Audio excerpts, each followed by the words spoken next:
purihin ng lahat niyang mga anghel na tapat at masunurin. Alleluia,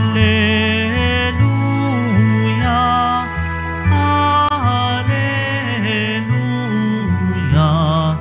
Alleluia, Alleluia.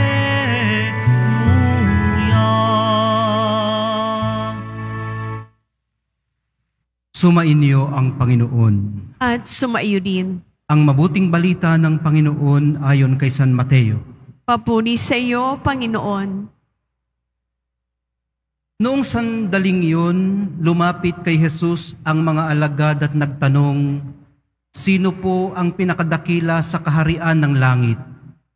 Tinawag ni Jesus ang isang bata, pinatayo sa harapan nila at sinabi, "Tandaan ninyo ito, kapag hindi kayo nagbago at tumulad sa mga bata, hinding-hindi kayo mabibilang sa mga pinaghaharian ng Diyos.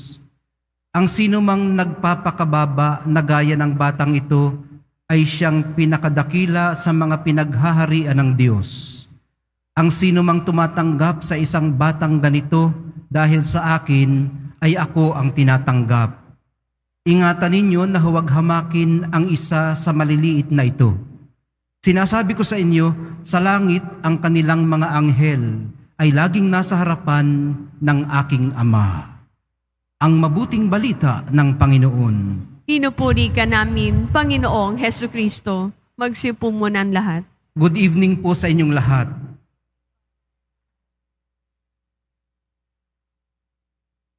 Tinitipon natin muli ang ating mga panalangin bilang iisang pithaya. Samahan niyo na rin pala ako sa pagpapasalamat sa Diyos para sa regalo ng pagkapari. Ayun, bukas kasi ay ika-4 na taon anibersaryo ng aking ordinasyon sa pagkapari. Kasabay ko po si Father Bong Darondon. Kilala niyo rin siya, Si Father Bong Darondon. Romel pala ang kanyang tunay na pangalan. 4 na taon pa lang akong pari, bagamat ako ay 46 years old na po ngayon. Ay bukas naman ako ay magde-day off muna si Dodong, magde-day off muna. Uuwi muna ako doon sa amin. Kaya ngayon na tayo magpasalamat. Parang Thanksgiving Mass natin ito para sa biyaya ng pagkapari. Tamang-tama rin naman, kasi ginugunita po natin ngayon ang ating mga tagapagtanod na mga anghel. Medyo mahirap maghumiliya kapag mga anghel ang pinag-uusapan without sounding very out of this world. Pero alam nyo mga kapatid, kung pag-usapan ng mga anghel, it is not very out of this world. Lagi natin silang kasama. Sabi dito, ang kanilang mga anghel ay laging nasa harapan ng aking Ama. At kung ang mga anghel na ito ay ating mga tagapagbantay, lagi rin nila tayong inihaharap sa Ama na parang salamin, isa-isa. May kanya-kanya tayo na tagapagbantay. So, tinutukoy po ang mga anghel sa banal na kasulatan bilang real, personified spirit. Sa ganoon natin pwede silang tingnan, Isa yun. Ang ikalawa ay special presence of God. Ayan, special presence of God. Yung mga hindi makapaniwala, hirap na balutin yung katotohanan sa kanilang isipan na meron ngang mga real personified spirits, ay di baka ang mag-aapil sa kanilang katotohanan din naman ay ang special presence of God. So malaking debate ito sa teolohiya, doon sa seminaryo. Pero hindi naman natin kailangang maintindihan ng lubusan ang mga anghel. Ang kaya kasi nating intindihin ay yung nagagawa nila sa atin. Kung paano natin sila nararanasan, hindi man natin talaga, sabi nga doon kanina sa opening prayer, sa di malirip sa malalim na Tagalog. Ibig sabihin, you cannot wrap your mind around it. Kaya, hindi malirip na katotohanan. Pero ang atin pong nararanasan araw-araw, bawat isa sa atin ay ipinahahayag sa atin ng Diyos ang kanyang sarili na gumagabay, nagtatanggol sa mga paraang hindi masaklaw ng ating pag-intindi. So kung inyong maalala, nagpakita ang isang anghel sa mahal na Birheng Maria. Hindi lang basta anghel, arkanghel pa, si Archangel Gabriel doon sa Annunciation. Anghel din ang dumalo sa mahal na poong Jesus Nazareno sa Gethsemane. Nung gusto niya na sanang isauli yung cup, yung kalis. Sabi niya, Abba, if it's possible, take back this cup away from me. Tapos, dumalo sa kanya ang isang anghel, lumakas ang kanyang loob. Pagkatapos nila mag-usap, tanggap na ng Panginoong Hesus ang kanyang magiging kapalaran sa Jerusalem. Kailangang mangyari yun. Kaya ibinigay niya ang kanyang opo. Dahil na rin sa kanyang pagmamahal. Hindi lang natin alam kung personified spirit ang mga ito, o kung anong kanilang anyo, kanilang hugis, at pamamaraan ng presensya ng Diyos. Ang alam natin, tunay ito. Ang alam natin, may ganito. Hindi lang natin alam o tiyak kung paano. At ang isa pang alam po natin, ay totoong nanghihimasok ang Diyos sa ating buhay. At sa pagpasok niya sa ating buhay, nagpapadala siya ng mga mensahero.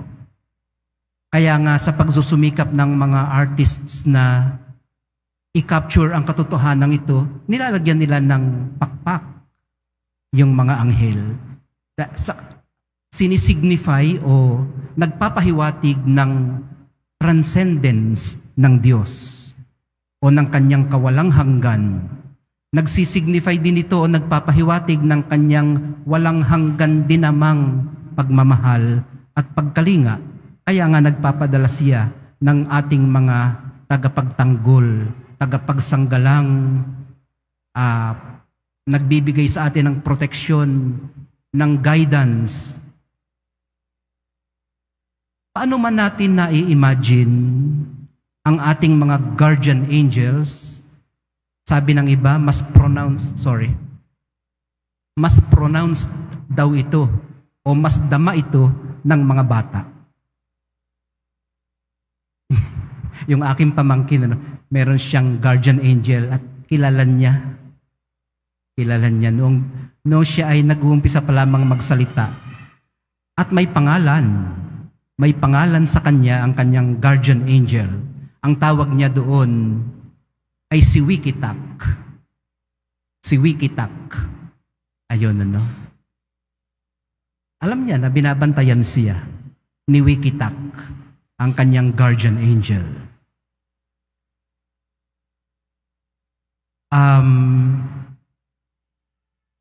Alam niyo kung bakit hindi nawawala ang katotohanan ito kahit hindi natin maintindihan?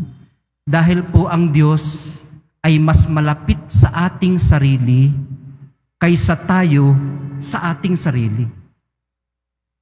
God is more intimate with ourselves than ourselves to ourselves. Dahil siya nagmamahal. Tayo kung minsan, sometimes we hate ourselves.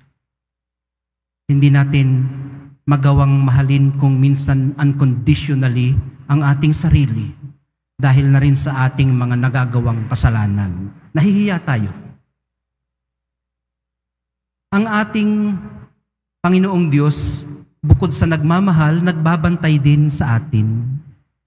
Tayo kung minsan, hindi natin mabantayan ang ating sarili. Kaya naaaksidente. Kaya napapahamak o nahuhulog sa kasalanan. Hindi kasi kontrolado. Ang Panginoong Diyos ipinag-aadya tayo lagi.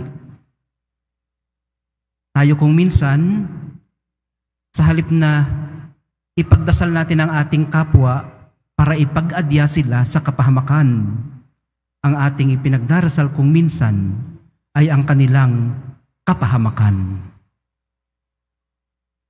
Ang presensya ng katotohanan ito, mga kapatid, personified man sila na mga spirits o special presence of God, sa anumang paraan po ninyo sila nararanasan, lahat pong ito ay nagsasabi ng katotohanan how great the dignity of the soul, since each has from his birth or her birth an angel to guard it.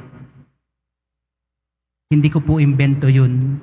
Ang nagsabi po noon ay si Saint Jerome, si San Jeronimo, na ipinagdiwang natin mga 2 days ago yata. Ulitin ko lang po sa English, hindi ko na kayang Tagalogin.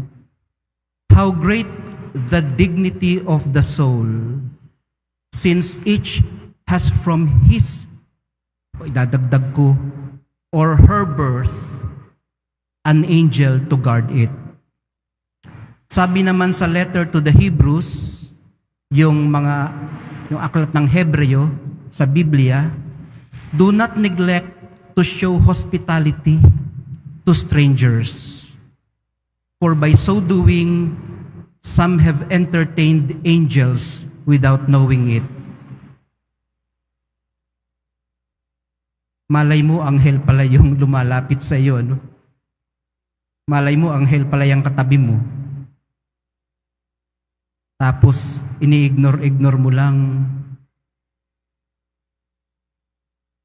Pero pagka ibinigay mo sa Kanya ang iyong full attention, sinuklian mo ang Kanyang pagmamahal, niyang nasa tabi mo o nang nasa harapan mo o nasa likod mo, sinusuklian mo rin siguro ng pagmamahal at ng iyong atensyon ang anghel na yan. Hindi lang natin alam. Ang ibig sabihin po nito ay maaaring may higit pang mga katotohanan sa mga dumarating sa atin kaysa sa atin lamang nakikita. Ulit, maaari pong may higit pang mga katotohanan sa mga dumarating sa atin kaysa sa atin lamang nakikita. Ang kaigihan ng ating Panginoong Diyos, hindi siya tumitingin doon lamang sa nakikita. Otherwise, baka hindi niya tayo magustuhan. Mas malalim ang kanyang tinitingnan, ang ating kalooban at ang ating puso. Ang mahal na pong Jesus Nazareno na po mismo ang nagsabi, anyone who welcomes a little child like this in my name welcomes me. Ano bang sabi dito sa Tagalog? Tandaan ninyo ito.